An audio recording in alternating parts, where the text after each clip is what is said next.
Magandang buhay! Oh, ayun na nga, na-invite kami ni Miss Chantam. She's from Vietnam pero matagal na siya dito sa Missouri. Sumakay kami ng train, nag-bus, tapos nag-lift. Road trip to Friendship to mga besh. Pagdating namin, boom! Nakahanda ng mesa. Akala mo fiesta sa barangay. Nagchika-chika muna kami habang preparing for ihaw-ihaw sa backyard.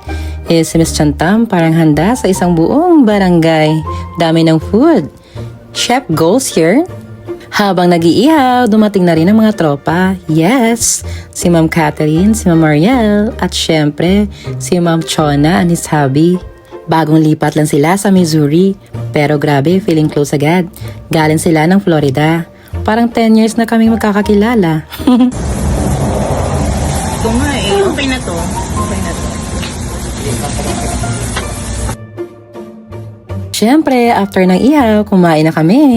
Hindi pwede walang karaoke. Kahit wala sa tono, laban lang. Basta happy!